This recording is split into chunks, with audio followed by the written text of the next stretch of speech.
Welcome back, this RB Sensei. To my die-hard fans, make sure you watch at least until 9 minutes because watch time is the most important factor to this channel growing and being successful. To new watchers, if you like this video at any point, like and comment. Be sure to follow me on Rumble, Discord, or Twitter, links below, because who knows how long they're going to let me stay on the tube. Now let's get into this ridiculous nonsense. Hey Rosie girl, you ready? Hi. Hi! What are you, retarded? Where you calling me from? Ohio. Ohio. Okay, ooh. My pen. I got all these pens. Okay, ooh, I got a couple pens. Is it Rosie? It's Rose. Rose. Okay. Why I say Rosie? How old are you? 36. 36. What you do for a living? I am a charge nurse. A what? A charge nurse. A charge nurse? A charge nurse. A charge nurse. Okay. Everybody can't go to college. I don't know what the hell a charge nurse is. Could she have just said nurse? Or is it like more fancy to say you're a charge nurse? Women do have a tendency to try to, make whatever it is they do seem bigger than what it is. A charge nurse is a registered nurse who oversees nursing unit or department. They are also known as the head nurse or nurse in charge. Yep, that's why she said it. I knew something was up with it. I'm like, why wouldn't she just say nurse? Like, we get it. We don't care if you're a charge nurse, but yeah, it make her seem like a big boss, a big black boss, big black boss bitch. Yeah, we get it. I look like telling a nigga good morning. I look like being nice, sweet, charming, and woman. Ohio, Rosie, 36 Gemini, charge nurse. You have any kids? Yes, I have two. Kids. How old are your kids? 19 and 13. Okay. Both by the same man? No. No. All right. Ever been married? No, ma'am. You managed to pull off what was the most likely outcome. Typical hood story. Nothing new so far. So she have a 19-year-old and she's 36. So that means, if I'm not mistaken, I'm no mathematician, but I think that means she had a kid when she was 17 years old. My name is Victoria, and I'm 15 years old, and I don't care what my mama says, I'm gonna have a baby. I will do whatever it takes to take care of my baby. If it has to come out the prostitute in my body, then so be it. Yeah, I would never advise a man to take a woman serious who had a kid when she was a teenager, and she didn't learn from that mistake. I can't imagine how hard it is being in the hood trying to raise a kid by yourself. You would think it's so hard that they wouldn't do it again, but she did do it again. That's what you wanted, kid. Now live with it. I don't feel sorry for you, and I hope nobody feels sorry for you. You always gonna have some thoughts just like you, who's gonna be, oh, she speaks directly to me. So yeah, that was just the first of many mistakes she made in her life. All the way up to this mistake of coming on the Kendra G show to talk about all the mistakes she made throughout her whole life to try to attract a man. Make it make sense. Women like this need to just be carted off to Mars. Put them in an oxygen bubble on Mars and just forget they exist. All right. What kind of man you looking for, girl? Let's see. I would say somebody who is a protector, a leader. Basically just, my parents are still married. They've been married for 40 years. And so what? So I see it daily. I live in the same city with my parents. I'm tired of broads talking about what their parents do or what their parents did or their parents been married, 40 years, 50 years. You haven't been married for 1 year. So I don't want to hear about what your parents did. Apparently, it didn't rub off on you the way it was supposed to rub off on you. You had a kid at 17. So you said F the example my parents was setting. I'm doing my own thug thing. So you don't get props for the fact that your parents been married for 40 years. See, women like this got to try to grab on to anything to try to seem respectable. What your parents did doesn't make you respectable. Nice try, though. And your parents probably did do right by you and teach you the right thing, but the streets was calling. You know what I mean? The streets were just too enticing. So you said, F what my good parents taught me. I'm going to go see what the streets got for me and ruin my motherfucking life. You let your parents down. I see it daily. I live in the same city with my parents. I see it like the respect my mother has for my father. He leads her. She worked. She had a daycare business, but she just basically, they had like a traditional marriage. She didn't work like I did, but I want to bring in or have somebody that like not reminds me of my father, but leads and can guide me and protect me and not necessarily be a provider for me because I make good money, but someone who can protect me and just, I don't know, be a good man, I suppose. You live in fantasies, I reject your deposit. She keeps saying a protector, a protector, a protector. I get the vibe that this is the type of woman who start fights at the hood bar, and she wants you to protect her from the bullshit that she started and got y'all into. Because I don't know why she keeps saying protector, protector, protector. I get it. Every woman want to protect her and provide her, but she's putting a little too much emphasis on protect. She probably got a couple exes who be hiding in the bushes when she get home. So real quick, because the second lady that came up with this example of her parents, right? So I'm not sure how it happened with your parents. But you got 2 kids by 2 men. Neither one of them were options? Well, my son, I had him fairly young, 17 years old. It was more so of like a puppy love and, things of that nature. Like back then in my childlike mind, I thought, you couldn't tell me nothing. I knew we was gonna be together. Like, this is my forever. Like, I knew we were gonna be together. I don't want to hear that shit. I knew we were gonna be together. More so of my daughter's dad. Wait a minute. Wait a minute. Wait, first of all, you're not gonna speed past that like you didn't just say what you just said. That's not a good enough explanation. Why didn't you stay together? Just saying you were young isn't a good enough excuse. To me, that first love is the realest love you will ever have a lot of times. People try to downplay it and say it's puppy love, but no, I think those first couple loves are the truest loves you'll ever have in your life. So it's no coincidence that she didn't break down why they didn't work out other than just saying I was young. AKA, I wanted to hit the streets and pop pussy in the club and at the house parties.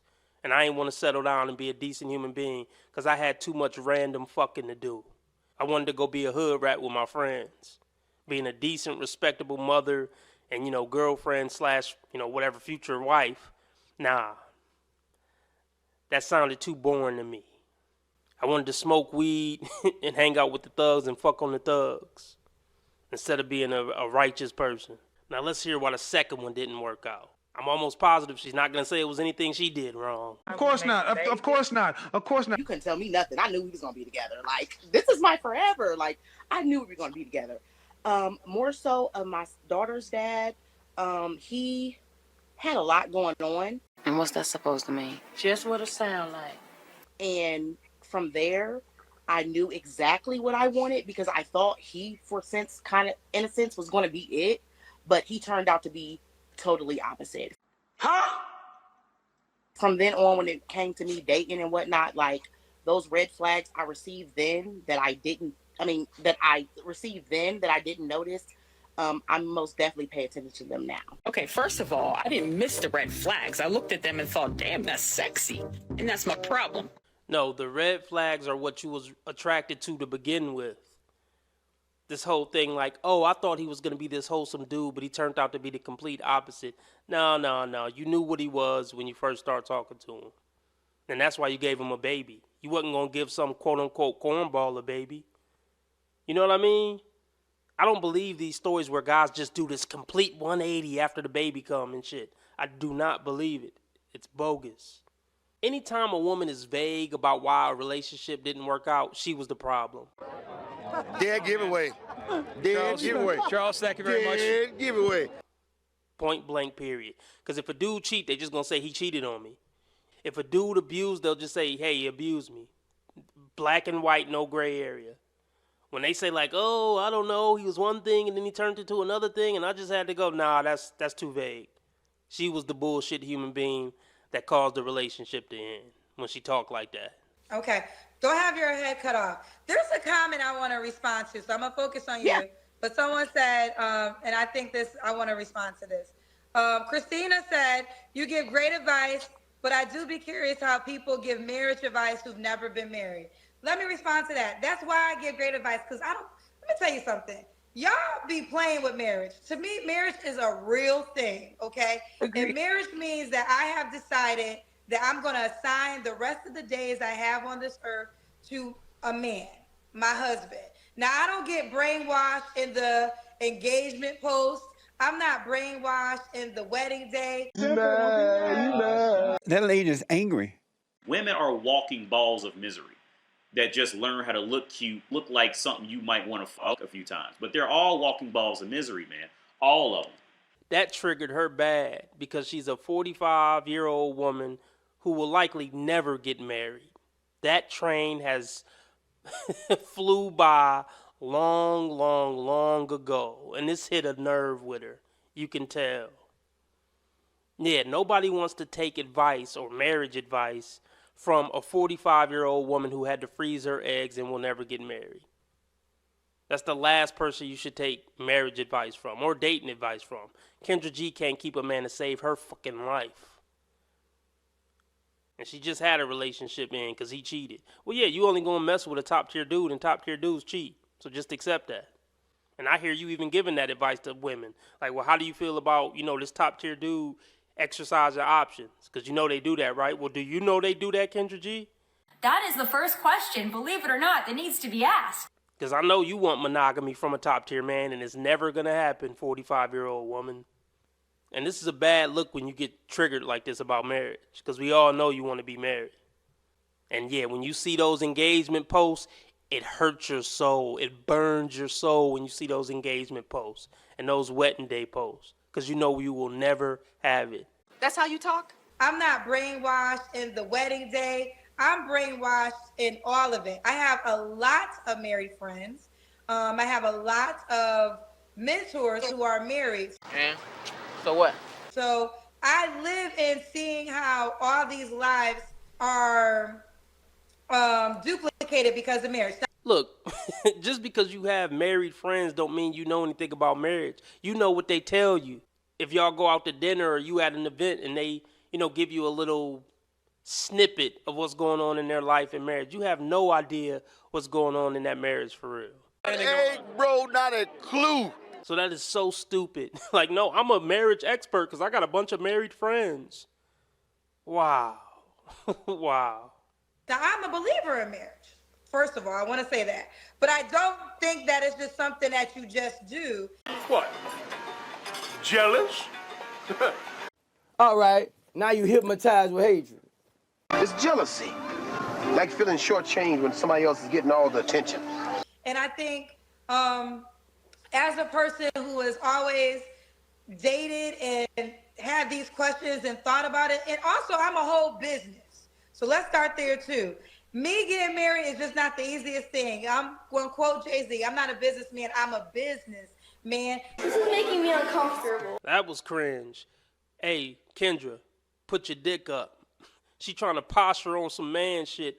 Look, you having your own business, man, and you being a businessman doesn't attract men.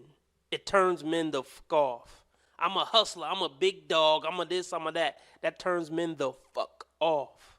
Nobody sees you as a higher value woman because you have a successful business. People judge women on a different metric. Why can't you keep a motherfucking man and why don't you have any kids? Next question, please. Society will always judge a woman more on that than how successful her business is or how many degrees she has. Deal with it, Kendra. You can't offset the patheticness by posturing with your money and success. Why not? You got all these men who always talk about how hot you are and how beautiful you are, but you can't keep a damn man. Why is that? Well, we're waiting. And you talking like the man you would consider marrying would have less than you. You would never consider marrying a man with less than you. So why are you even talking from that perspective? Like you worried about him stealing your money. You would only marry a dude who make 3 times more than you. Let's be real. He wouldn't be checking for your fucking money. So nice try. You may believe in marriage, but marriage don't believe in you, and men don't believe in you. And there's a reason why they don't. Come on, man. Damn. I'm not saying you're a bad person, but based on the evidence in your history, you're a bad dating option, and you're a bad girlfriend, and you would make a bad wife. If that wasn't true, a man would have married you by now. A man that you respect and value would have married you by now. I just can't align my business with a person that now, yeah, there's prenups and all that stuff, but it's just not that simple. And another thing too is I was talking about this today. Right now, if God forbid I was to be in a situation in a coma. Like, what? What? Something is wrong here. Now she's talking about being in a coma. I ain't married because I might be in a coma one day. Stop it, Kendra. You're making it worse the more you talk. And the guest is like, can we please get back to me? I called to find a man. Ain't this supposed to be a dating show? Kendra, I don't want to hear this shit. Can we get back to my questions? This is how I think about marriage. I'm in a coma, and somebody got to decide if I live or die. That would be my father right now, who I know loved me down to the ground, don't care about how much money he will receive if I passed away. Now, if I get married, my husband is going to have to make that decision. And until I find the man that I trust enough to decide to keep me alive and not worrying about how much money he going to get if I pass away, you don't just give that spot up. Right. Y'all be online y'all don't think about marriage in a real way. Because honestly, becoming somebody's wife is the highest honor. That is the highest honor you can give a man. I hope this camera keep going. No, we're gonna This let is the not camera keep true. rolling. This is not, doesn't even make sense. No, let me correct you, Kendra. You're being masculine again. That's the highest honor a man can give you. You're not giving the man the honor by being his wife. He's making a woman out of you. He's making an honorable woman out of you. You're not making an honorable man out of him by accepting. Let's just get that cleared up. But I know you masculine, so you had to frame it like that. And that's why you're not married, because you're a masculine woman who don't know your place as a woman. I'm Kendra G. No, you're just another bitch, actually. But I like your show. Somebody's wife is the highest honor. That is the highest honor you can give a man, is saying that I have decided to assign myself everything in life is second to you. Okay? This is what you're saying when you get married. Everything is second to you. I'm going through the ups and the valleys with you for the rest of my days if you're going to take marriage seriously. But yeah, your ego's too big to put somebody else above you. You know, you care more about yourself, your image, your status, the Kendra G show, more than you care about a man.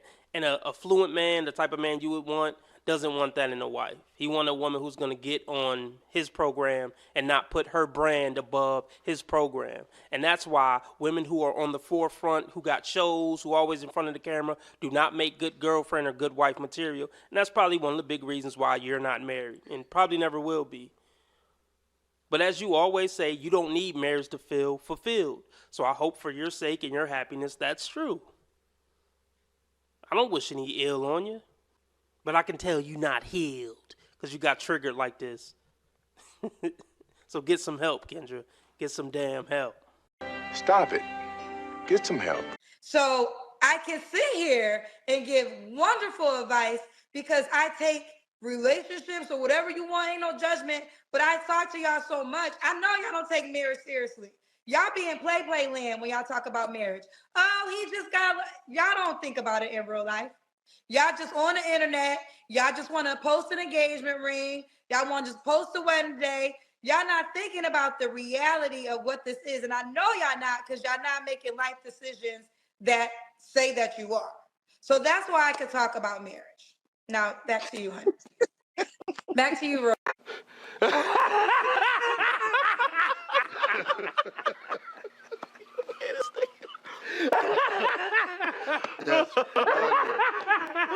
You get to say that about a woman. Why can't you say women are wrong when they're wrong? You want to be making moves on the street, have no attachments, allow nothing to be in your life that you cannot walk out on in 30 seconds flat. Okay, first of all, I didn't miss the red flags. I looked at them and thought, damn, that's